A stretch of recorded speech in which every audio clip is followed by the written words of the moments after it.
Hey everybody, this is Bill Muter here, and in this video I'm going to discuss 3 common issues that a lot of brass musicians struggle with in terms of tone quality. And myself being a tuba player, I'm going to break it down even more specifically to low brass. That being said, whether you play trumpet, French horn, or something else, a lot of this information will still apply to you. So the first issue that a lot of brass players have is not having a strong representation on what you want to sound like. Music is a language. It's a way of communicating. And just like learning any other language, the best way to learn music is through immersion. I can think back to when I've traveled to different countries for gigs and shows that I've done, and I've tried a little bit beforehand to kind of learn some of the language, and I was terrible at it. But once I got to that country, I was immersed in the language. I had no choice but to speak the language, and everybody around me was speaking that language, and I found out that I can kind of get around pretty decent, and I learned much faster than if I were just studying in my room at home. So immersing yourself in the musical language is the fastest way that you can grow on your instrument. Anytime that I'm teaching a master class, or I have a new student, or I'm teaching a clinic or one-on-one lesson, I always ask the student, who do you listen to? So for example, if it's a tuba player, I say, hey, who is your favorite tuba player? Who do you like? Who do you listen to on a regular basis? There is always a strong correlation between the amount of influences that person has as a musician and how developed their tone quality is. Typically, if I ask a student who they like to listen to and they only answer with 1 or 2 people, or maybe none, usually that student is a little bit behind in terms of development with their tone quality, their sound, flexibility, and all the things that come after that. But on the flip side, the students that can rattle off 5 or 6 names or so and be able to contrast and compare the differences between those musicians are usually my all-state players, are usually my strong collegiate players and professional musicians. As the great tuba player Roger Bobo says, you always have to have that representation in your peripherals. That means that all times when you're playing, you always have that idea on either side of you of exactly what you want to sound like. Now I'm going to be completely honest with you. If you ask yourself that same question, whether you play trombone or euphonium or tuba or whatever instrument, to name people that play that instrument professionally, and you can only come up with maybe 1 or 2 names, then everything else I'm going to teach you in this video is not going to work for you. I promise you that. Because if you only have one representation on what you're going to play like, that's all you're ever going to sound like. And it's like a painter only ever painting with one color. It may be pretty, but there's nothing else to build their palette off of. You need to be able to have musicians of different genres and different styles in your peripherals at all times so you can build your own idea of what you want to sound like based off of all those examples. I'm going to give you a quick link right here in this video to a link on Spotify if you guys happen to use Spotify. It's a public playlist that I created with some musicians and low brass players that influence me, that quite honestly get me excited to play my instrument. It has trombone stuff, it has baritone stuff, it has tuba stuff, and bass trumpet, and anything low brass that you can think about. So go check that out after this video is done. There's a lot of great gems in there. The next issue that a lot of brass musicians struggle with is the use of air. Notice I didn't say having enough air, right? There's always this common misconception that, oh, you play the tuba, you have to use more air than any other instrument in the band. It's not necessarily true. There's some instances that, yes, you do, but it's not necessarily true. The thing is, it's how you utilize the air that's the most important. Because what you have to understand is, if you don't use enough air when you play, you have an underdeveloped tone, and you're just going to sound weak and lethargic. Being a low brass player, understanding how to utilize the air is going to be one of your greatest assets. I'm going to give you a quick exercise to help determine how efficient you are within your use of air. So before we begin, it's important to understand that you already know how to breathe. If you didn't know how to breathe, you wouldn't be alive right now watching this video. It's not that I want to change the way you breathe. I want to adjust a couple things to help either fit the musical phrase or whatever you're about to play. Sometimes in band programs we may unify the breath. We may have a 1 or 2 count breath, and all that's great. I'm not trying to change any of that. I want to think about the space between that breath and when you play your first note. So let's try this together. I'm going to play a low note on the instrument. For me, I'm just going to play a low C because this is a C tuba, but it can be any note for you in the lower register. And I'm just going to play it 4 times, and I'm going to use a da attack. The reason I'm using da is because it gets the tongue a little bit higher in the mouth and away from the teeth, so it's a nice warm attack without being too articulated. And as I do that, I want to keep it nice and separated, almost a pizzicato or staccato sound to it. Let's try it.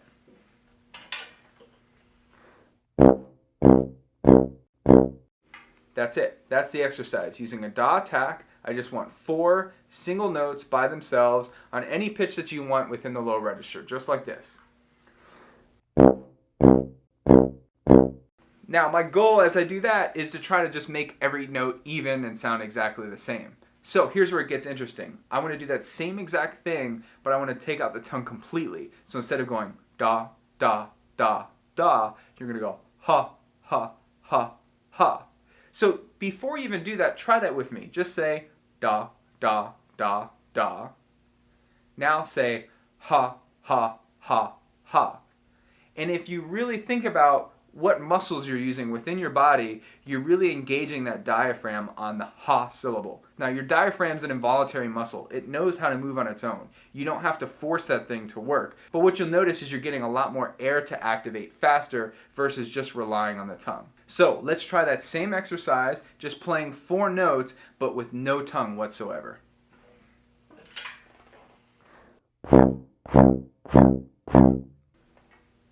That's it.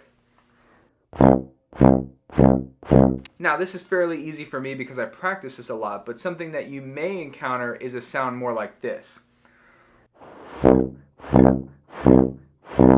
where you almost hear this whipping note that happens and you hear your air go fwa, fwa, fwa, fwa. That means that it's all wasted air that's not being activated when you create a sound. So when you actually start to play a note, your gas tank is already like halfway empty because you wasted all that air in your prep.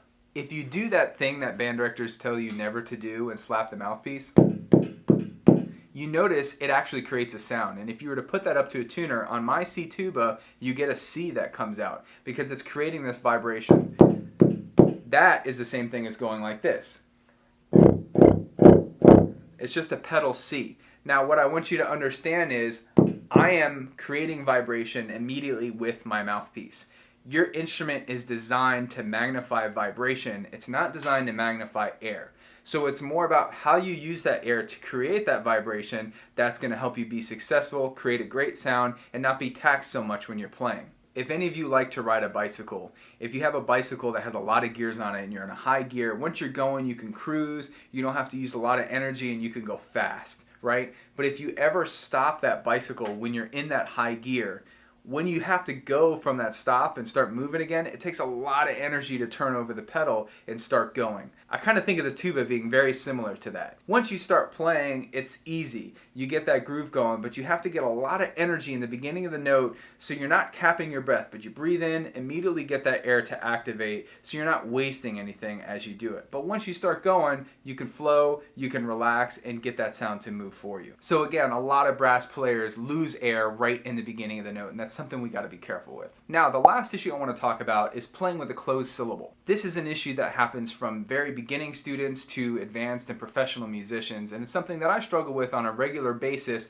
so I want to break it down in 3 different quick subcategories so we can understand different ways that you may be playing with a closed syllable. So number 1 is playing with your teeth too closed. The way that I like to think about this is, if you have a speaker and you want to create a big bass tone with that speaker, you're not going to use a tiny speaker in a small cabinet. You're going to use a nice big speaker in a big wooden cabinet so the sound can reverberate off of that cabinet and create that big bass tone. Now, as a low brass musician, your job within an ensemble is to create that tenor, baritone, and bass voice and fill up that low range. So if you're playing with a really closed aperture and your teeth close together, you're just simply not going to create that beautiful sound that you want to achieve. The second thing that I see is musicians playing with too much lip inside the mouthpiece. This is another thing that's very common with beginners. All right, so you want the least amount of surface area on the mouthpiece as possible. So here's how that works. When you're playing, your lips should literally be sitting right on top of each other. So if this is my top lip, this is my bottom lip, you could see they touch evenly for the most part. Now, there'll be times, whether you're in the upper or lower register, where you may favor your top or bottom lip, and you may adjust your airstream within that. But generally, the lips are sitting right on top of each other. All right? So if you think about the vibration happening, it happens right at this point. But some players tend to put a little bit too much lip in the mouthpiece. So I'm over-exaggerating here for the sake of this example, but if you can imagine, now the air has to touch all this area of the lips before going out. So all that extra surface area is going to create a tighter sound. Again, this is something very common with beginner players and something you want to be careful with. You can actually use that same breath exercise that I talked about earlier in a little bit slower fashion to find if you're using too much lip or not enough lip. So if you were to just start with air and just blow air into your instrument and crescendo from air into creating a tone, once you find that sweet spot where your lips start to respond, it's around there, from there into that tone, that you kind of want to maintain that contact, okay? If you go too far and add too much lip into the mouthpiece, that's where your tone starts to disintegrate and you get that very like beginning band sound where it's very, very closed off, and we want to have as much openness to our tone as we can. Now, the last thing for this example that I want to talk about in closed syllables happens a lot with my more advanced players, and something that I work on a regular basis, is overuse of the tongue. Now, sometimes in slurred passages, more advanced musicians will use the tongue to help channel the air as they move through different registers. They're not articulating, but they're just arching the back of the tongue to create different volumes of air into their horn. Whereas this could be a good thing and can help you, oftentimes we tend to overuse this technique and get the tongue in the way. So I'm going to show you two quick examples on what that may sound like for you. So here's a basic lip slur.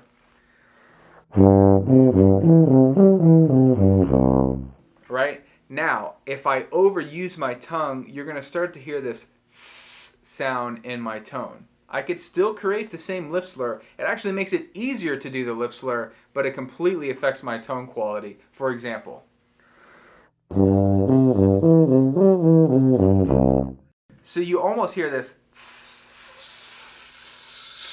That sound is created when your tongue gets too close to your teeth and you get that hiss sound. So you got to be really, really careful that that's not creeping in. And for advanced musicians, you may play something and it sounds great, and you may play a more difficult passage and you start to hear that tongue creep in there. So all these things can work well together, the air and the use of the tongue. You just have to make sure that you're not overusing it so you start to affect your tone quality. So for a quick recap, number one, you have to have a strong representation on what you want to sound like, and like Roger Bobo says, it always has to be in your peripherals at all times. Number two, you want to make sure that you're using enough air, and not just using enough air, but utilizing your air correctly so you're not wasting air when you're playing, because not enough air is going to create an underdeveloped tone. And number three, we got to make sure that you're not playing with a closed syllable, whether it be that your teeth are too closed, or you have too much lip in the mouthpiece, or your tongue is getting in the way. Now, if you've come from any half-decent band program, you've probably heard all this stuff before, and that's wonderful. My encouragement for you, though, is to go back and analyze your playing and all these different things to see if you're having any of these issues.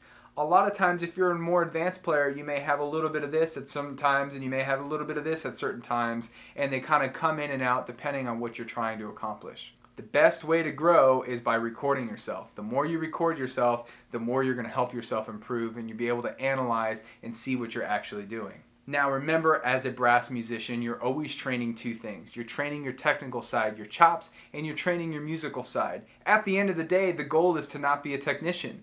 The goal is to be a musician. Let the ear do a lot of the work for you, and it's going to help work out some of these issues that I talked about in this video. So if you like anything that you heard in this video, and if any of this information was helpful for you, please do me a big favor by subscribe to my YouTube channel, Tuba Visionary, Instagram, Facebook, all those things. You can find me at Tuba Visionary. My name is Bill Muter, and thank you guys for listening. I wish you all the best.